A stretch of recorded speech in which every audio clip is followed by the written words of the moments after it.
में सब्सक्राइबर है, वही से सब टीचर हैं उसमें। लेकिन जब मीटिंग हुई तो उसमें 21 टीचर ही मात्र पार्टिसिपेट किए। 100 में मात्र 21 टीचर पार्टिसिपेट किए। तो कहीं ना कहीं ये उदासीन रवैया, या हो सकता है कि बहुत टीचर की अपनी व्यस्तताएं हों, या कुछ उस तरह की मजबूरियां हों, या पर्सनल कारण से नहीं उपस्थित हो पाए हों, लेकिन इससे काम नहीं चलेगा।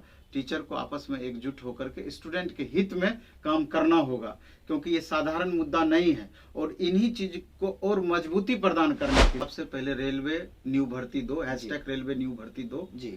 दूसरा की हैशटैग रेलवे वेटिंग दो जी। 2000 रेलवे ग्रुप डी का आगामी 6 से साल में भर के अंदर में सीट वैकेंट हो जाएगा, और इस वैकेंसी को अगली वैकेंसी में जोड़ दिया। जब एसएससी का एग्जाम कैलेंडर आ सकता है, यूपीएससी का एग्जाम कैलेंडर आ सकता है, बिहार से निकलने वाली वैकेंसी का एग्जाम कैलेंडर आ सकता है, अन्य स्टेट से निकलने वाली वैकेंसी का एग्जाम कैलेंडर आ सकता है, तो रेलवे का एग्जाम कैलेंडर क्यों नहीं आ सकता है?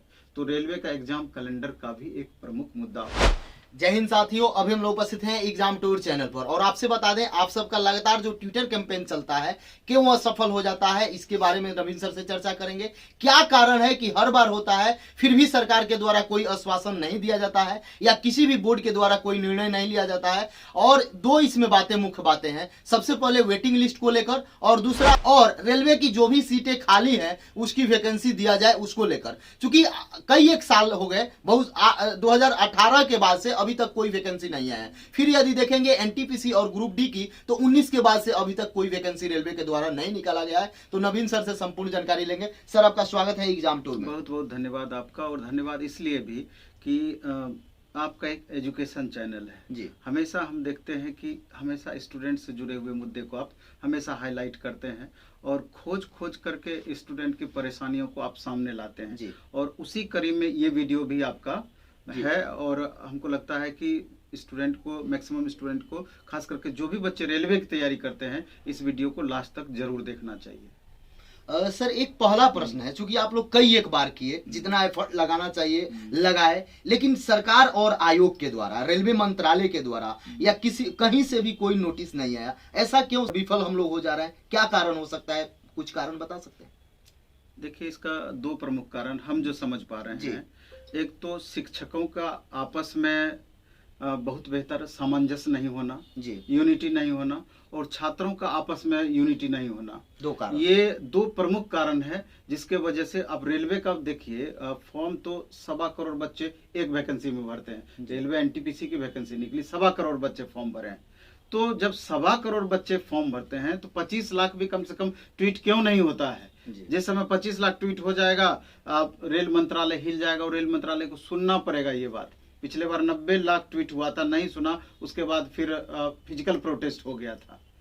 उसके बाद सर, आप लोग जैसे कहते हैं स्टूडेंट वैसे मानते हैं, देखा जाता है। और आप बताएं कि शिक्षक और स्टूडेंट में कमी है। बहुत सारे ऐसे टीचर हैं जो एक बार बोल दें अपने स्टूडेंट से, तो वो जो बोलेंगे वो काम करेंगे। लेकिन क्या समस्या है कि स्टूडेंट एकजुट नहीं हो पा रहे हैं और टीचर एकजुट नहीं हो पा रहे हैं? कुछ मुख्य कारण होंगे।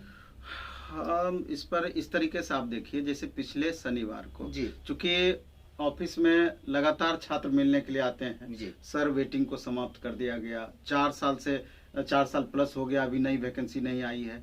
तो स्वाभाविक है कि स्टूडेंट से ही हम बने हैं। तो अगर हम स्टूडेंट की बातों को नहीं समझ पाएंगे, स्टूडेंट के दर्द को नहीं समझ पाएंगे, तो कौन उनके दर्द को समझेगा?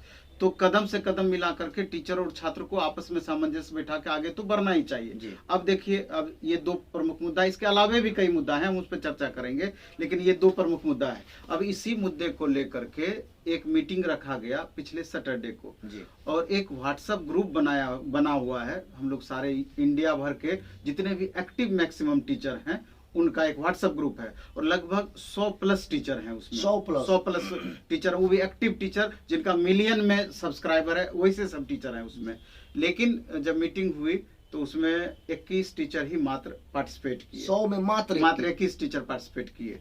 तो कहीं ना कहीं ये उदासीन रवैया, या हो सकता है कि बहुत टीचर की अपनी व्यस्तताएं हों, या कुछ उस तरह की मजबूरियां हों, या पर्सनल कारण से नहीं उपस्थित हो पाए हों, लेकिन इससे काम नहीं चलेगा। टीचर को आपस में एकजुट होकर के स्टूडेंट के हित में काम करना होगा, क्योंकि ये साधारण मुद्दा नहीं है। और इन्हीं चीज को और मजबूती प्रदान करने के लिए इस सैटरडे को पुनः दोबारा से हम मीटिंग रखे हैं, क्योंकि 18 अप्रैल को ट्विटर कैंपेन का डेट तय किया गया है, 18 अप्रैल को ट्विटर कैंपेन का। तो उसमें इस बार है कि सारे टीचर एकजुट होकर के स्टूडेंट को एक्टिव करके, और स्टूडेंट को भी चाहिए इस मुद्दे को लेकर के, हाँ, कि अगर आपको लगता है कि हमारे साथ नाइंसाफी रेलवे के द्वारा हो रही है तो आपको यूनाइट तो होना पड़ेगा। आप जिन भी टीचर के पास आप पढ़ते हैं उस टीचर से आप बात करिए, उनके कमेंट बॉक्स में आप कमेंट करिए कि कम से कम छात्र हित में एक वीडियो तो कम से कम आप बना दीजिए। और बहुत सारे ऐसे टीचर हैं जिनका मिलियंस में सब्सक्राइबर है, तो अगर वो एक बार स्टूडेंट के मुद्दे को अच्छे तरीके से समझा करके रखें तो मैक्सिमम टीचर एक प्लेटफॉर्म पर आ जाएंगे, मैक्सिमम बच्चे एक प्लेटफॉर्म पे आ जाएंगे, दिक्कत नहीं होगी। क्योंकि मैक्सिमम बच्चों तक ये मैसेज पहुंचना चाहिए, तभी तो इस कैंपेन में वो भाग ले पाएंगे।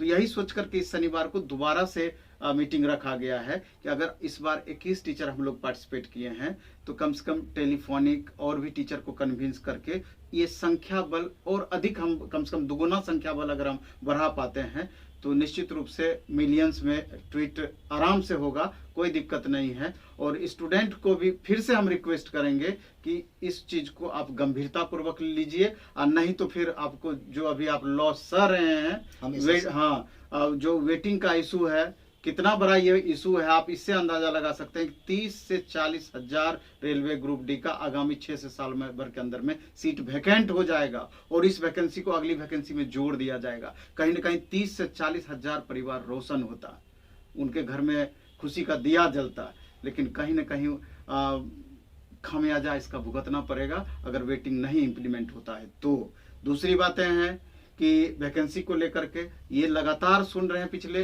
1.5 साल से, 2 साल से, अब वैकेंसी आएगी, अब वैकेंसी आएगी, आखिर कब वैकेंसी आएगी। आप रोज राज्यसभा में, लोकसभा में क्वेश्चन हो रहा है, आप डेटा पूरा दिखा रहे हैं कि 3,12,000 सीट अभी वैकेंट है, तो आखिर इलेक्शन में एकदम सटा करके ही आपको वैकेंसी देना है। ये तो मालूम है कि इलेक्शन बेस्ड ये वैकेंसी होगा जी, और जो प्रोसेस होता है इस इलेक्शन से पहले वैकेंसी देगा, अगला इलेक्शन तक में जाके पूरी करती है। हालांकि हाल के दिनों में बहुत फास्ट हुई है रेलवे, लेकिन अब हक की लड़ाई के लिए हमेशा बच्चों को आवाज उठानी पड़ती है, और नहीं आवाज उठाइएगा जो वैकेंसी अभी 1 महीना 2 महीना 4 महीना में आता, मे भी कि अगला साल चला जाए वैकेंसी, इसमें कोई बड़ी बात नहीं है। एक बात बता दें, जो भी अभ्यर्थी हैं ये सोच रहे हैं कि केवल ग्रुप डी वाले की बात है या वैकेंसी चाहने वाले की बात है, तो उनके लिए मैं बता दूं, जिनका भी एज यदि समाप्त होने वाला है वो जरूर इसमें कैंपेन में भाग लें। एज रिलैक्सेशन को लेकर भी कैंपेन चलाया जा रहा है, तो सभी लोग एकजुट होकर, आप जहां भी ऑनलाइन क्लास करते हैं, ऑफलाइन क्लास करते हैं, कम से कम क्लास में खड़ा होकर एक बार जरूर बोलें गुरुजी से हाथ जोड़कर कि आप जरूर ट्विटर कैंपेन में भाग लें और एक वीडियो जरूर बनाए हमारे लिए। जी, जैसे इसमें मुख्यतया 4 प्रमुख मुद्दा है जी। अभी तो हम लोग प्रायोरिटी के हिसाब से पहले रेलवे न्यू भर्ती 2, हैशटैग रेलवे न्यू भर्ती 2 जी, दूसरा की हैशटैग रेलवे वेटिंग 2 जी, 2 प्रमुख मुद्दा हुआ। इसके अलावा भी इस बीच में आप 4 साल 5 साल में बहुत सारे बच्चों का एज समाप्त हो गया, बहुत सारे बच्चों का, ये रेलवे की नाकामी की वजह से बहुत सारे बच्चों का एज समाप्त हो गया है। तो जिस तरीके से कोरोना का हवाला दे करके एसएससी जीडी में 3 साल बच्चों का एज का ग्रेस दिया गया है, तो निश्चित रूप से जब एसएससी जीडी में आप ग्रेस दे सकते हैं तो अब भी क्लियर कीजिए कि रेलवे में भी 3 साल हम एज का रिलैक्सेशन बच्चों को देंगे। तो जो बच्चे एज समाप्त होने के कारण पढ़ाई लिखाई छोड़ दिए हैं तो वो भी दोबारा से इतने दिन का मेहनत किया हुआ उसको अपना फाइनल रिजल्ट में तब्दील करने का कोशिश करेंगे। इसके बाद जब एसएससी का एग्जाम कैलेंडर आ सकता है, यूपीएससी का एग्जाम कैलेंडर आ सकता है, बिहार से निकलने वाली वैकेंसी का एग्जाम कैलेंडर आ सकता है, अन्य स्टेट से निकलने वाली वैकेंसी का एग्जाम कैलेंडर आ सकता है, तो रेलवे का एग्जाम कैलेंडर क्यों नहीं आ सकता है। तो रेलवे का एग्जाम कैलेंडर का भी एक प्रमुख मुद्दा होगा। तो ये 4-5 मुख्य मुद्दे हैं। एक B2 और C1 मेडिकल इशू जिनका की कलर ब्लाइंडनेस है, वो बच्चे भी अभी लगातार परेशान है। तो मुद्दे रेलवे में कई सारे हैं, कई सारे मुद्दे हैं, लेकिन स्टेप बाय स्टेप उसको सॉर्ट आउट करना पड़ेगा। और ये मुद्दे तभी आपका ये सॉर्ट आउट हो पाएगा जब आपस में टीचर और स्टूडेंट में एकजुटता होगी, टीचर का आपस में एकजुटता होगी, स्टूडेंट का आपस में एकजुटता होगी, तभी ये सफल हो पाएंगे। नहीं तो कितना भी नाक रगड़ते रह जाएं, कितना भी हम लोग मेहनत करते रह जाएं, बहुत अधिक सफल नहीं होना है। चिल्लाते रह जाएंगे लेकिन ये चीज इंप्लीमेंट नहीं होगा, बात सुनी नहीं जाएगी यूनिटी का भाव में। सर एक बात आप बता दीजिए, जो भी अभ्यर्थी आपको सुनते हैं, खासकर रेलवे में देखा जाए तो आपके बातों को बहुत सारे लोग सुनते हैं। इसके पीछे रीजन ये है कि कहीं भी आप चले जाएं, किसी भी स्टेशन पर जाएं तो वहां प्लेटफॉर्म के स्टूडेंट मिल जाते हैं। यहाँ से बहुत सारे अभ्यर्थी सफल भी हुए हैं। तो अभ्यर्थी को आप क्या संदेश दीजिएगा जो किसी कारण से पीछे रह जाते हैं, उनको क्या आप संदेश दीजिएगा? नहीं, हम खास करके वैसे बच्चों को जो कि पिछले बार एनटीपीसी और ग्रुप डी का एग्जाम दिए हैं जी, तो स्वाभाविक है कि 1,16,00,000 बच्चे अगर ग्रुप डी में भरे हैं, 1,03,000 वैकेंसी है, तो 1,15,00,000 बच्चे तो आउट ही हुए हैं। जी जी, लिया तो उतना ही बच्चे को गया है जितनी वैकेंसी है। 35,000 वैकेंसी, 35,200 वैकेंसी एनटीपीसी में थी, 1.25 करोड़ बच्चे फॉर्म भरे थे, तो बाकी तो बाहर हो गए हैं। तो उन बच्चों को जो असफल रहे हैं, जो सफल हुए हैं, वो हमारी तरफ से, प्लेटफॉर्म की तरफ से ढेर सारा उनको बधाई के पात्र हैं कि अब एक नया लाइफ का आप शुरुआत करें। लेकिन जिन बच्चों का रिजल्ट नहीं हुआ है उनको हम कहना चाहेंगे कि हतोत्साहित नहीं होना है, और ढेर सारा आप एग्जाम्पल सामने देंगे कि देखेंगे आप कि लगातार जो बच्चे लगे हुए हैं, देर जरूर हुआ है लेकिन रिजल्ट उसका हुआ है, लेकिन प्रयास में ईमानदारी है। तो इसलिए मानते हैं कि हो सकता है कि आपके साथ आर्थिक परेशानियां हो, दूसरी परेशानियां हो, लेकिन वो परेशानियां आपके पढ़ाई में बाधक नहीं बने, और अगर आप दृढ़ प्रतिज्ञ हैं तो वो परेशानियां बाधक नहीं बनेगी। और आपको चूंकि इलेक्शन के कारण ही सही, लेकिन अच्छी खासी संख्या में रेलवे की वैकेंसी आने वाली है।